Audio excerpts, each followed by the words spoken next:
За сайн байцгаана уу хүмүүстээ. Өнөөдөр багш нь та бүхэнд зурагт харуулсан шулуун үеийн үлгэрийг байгуулах аргачлалыг тайлбарлах гэж байна. За Япон аргачлалаар бүгдээрээ энэ хүү шулуун үеийн үлгэрийг байгуулах болно. За үлгэр байгуулахад биднэрт бэлхүүсний бүслөөр, өгзөгний бүслөөр, суудлын өндөр, эдлийн урт буюу ерөнхий урт гэсэн дөрвөн биеийн хэмжилтүүд хэрэгтэй байгаа. За өнөөдрийн байгуулалтан дээр та нарт одоо энэ харуулж байгаа хэмжээгээр байгуулалтаа бүгдээрээ хийцгээе. Та бүхэн бол гэртээ бие даагаад хийхдээ өөрсдийн биеийн хэмжээн дээрээ хийх ёстой байгаа. За хэмжилтийг одоо байгуултыг бид нар эхний ээлжинд хийхдээ дэвтэр дээрээ хийн. За дэвтэр дээр яг энэ бодит хэмжээ буюу мастаб нэгийг харьцах нэг хэмжээгээр байгуулж багтахгүй учраас бид нар одоо мастаба багасгаад бүх хэмжээг одоо 5 дахин багасгаж байгуултыг хийх болно. За энэ байгуултыг хийхэд биднэрт одоо бас ийм шугамнууд хэрэгтэй байдаг. За та бүхэнд шугам байхгүй учраас бүх хэмжээнүүдээ одоо 5 хуваагаа тооны машин ашиглаад байгуулалтаа хийгээд яваарай. За багш нь бол одоо дахин тооны машинаар бодохгүй шууд одоо энэ 5 дахин багасгасан мастабын шугамаар тэмдэглээд явна гэсэн үг. За тэгэхээр та нар харж байна тийм ээ.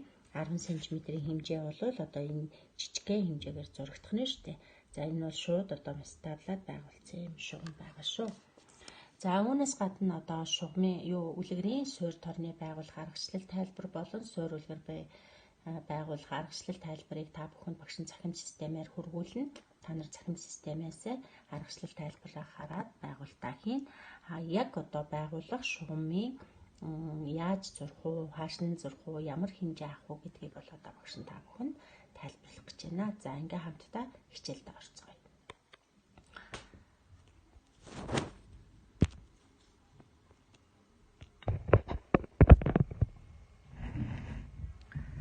За байгуулт ёсоор бүгдээрээ тайлбар дээр эхний ээлжинд 1 гэсэн цэгийг бид нар олох ёстой байгаа. За 1 цэгийн байгуултыг авахдаа та бүхэн дэвтэрнийхаа зүүн дээд буланд 1 цэгийг тэмдэглээрэй. За зүүн дээд буланд байгуулт маань баруун тийш болон доошоо үргэлжлэх ёстой учраас зүүн дээд булангаас байгуултаа эхлэе. За цэг тэмдэглээд энийг багш нь 1 гэж тэмдэглэе. За 1 цэгээс доош бид нар эдлийн уртын хэмжээг авах ёстой байгаа. За бидний жишээн дээр 64 см-аар юбкийнхаа одоо уртыг байгуулъя авъя гэж хэмтсэн учраас 64 см дээр багш нь за тайлбар 9-оор 3 гэсэн цэгийг тэмдэглэлээ. За 1-ээс 3 бол эдлийн урт байна. За үүний дараа бүгдээрээ 1-ээс 2 гэсэн цэгийг 1 цэгээс доош 2 гэсэн цэгийг олно. За ерөнхийдөө байгуулалтан дээр багш нь бол бичгтээ тайлбартаад 1-ээс 2 за жишээлбэл 1-ээс 3 гэх мэтээр бичсэн байгаа. За энэ ямар учиртай вэ гэвэл 1 цэг бол бидэнд мэдэгдэж байгаа цэг юм бэ. Энэ ард нь бичсэн жишээ нь 2 ч юм уу 3 ч юм уу. Энэ бол бидний олох гээд байгаа цэг юм байна гэж ойлгох хэрэгтэй. За ингээ хэмжээ томьёо гэдэг дээр бол бид юу гөхсөн байх вэ гэхлээр тухайн цэгийг олоход ямар хэмжээгээр зурх вэ гэдгийг бид нэр хэмжээ томьёо гэсэн хэснээс авч явах хэрэгтэй, ашиглаж явах хэрэгтэй байгаа шүү. За 1-ээс 2 цэг маань суудлын өндөр гэсэн хэмжээ байх нь байна. Тэгвэл биднэрт өгөгдсөн хэмжээсээр суудлын өндөр маань 19 см байгаа. За тэгвэл 1 цэгээс доошоо босоошлуун дээр бүгдээрээ 2 цэгийг олно. 2 цэгийг.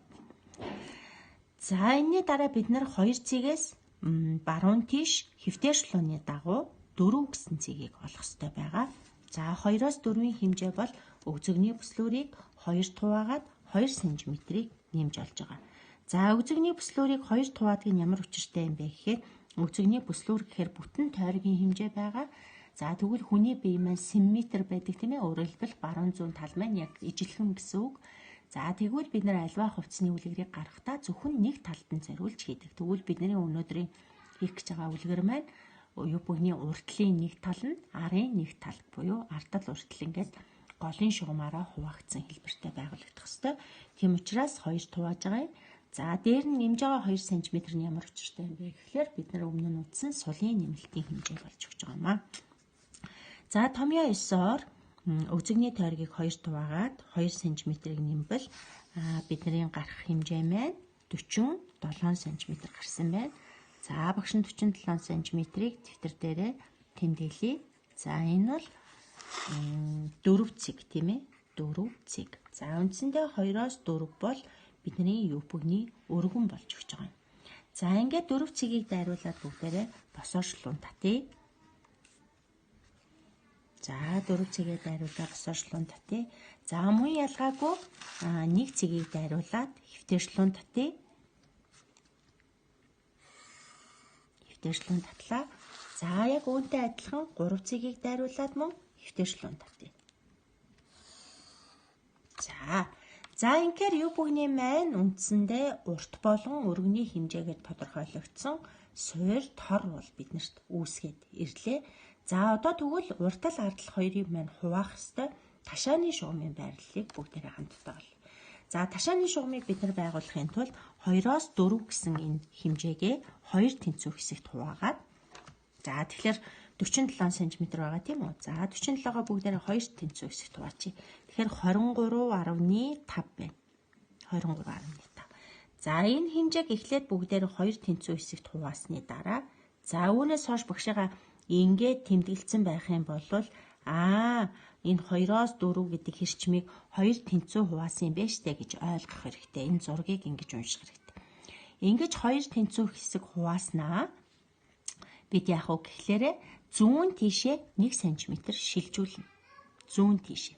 За тэгвэл зүүн гар тал руугаа 1 см бүгдээрээ шилжүүлээд за энд шилжээд олцсон цэгийг бүгдээрээ 5 гэдэг цэг гэж тэмдэглэж. За 5 цэгийг дайруулан босоо шулуун татна. Энэ бол бидний олох гээд байгаа ташааны шугам болж өгсөн. За шугамуудыг хамтдаа нэрлэлцгээе. Эхлээд босоо шугамаас эхлэе. За 1 цэгийг дайрсан шулуун бол арын голын шулуун, 5 цэгийг дайрсан шулуун ташааны шугам, 4 цэгийг дайрсан шулуун урд голын шугам байна. За хэвтээ шугамуудаа хамтдаа нэрлэе.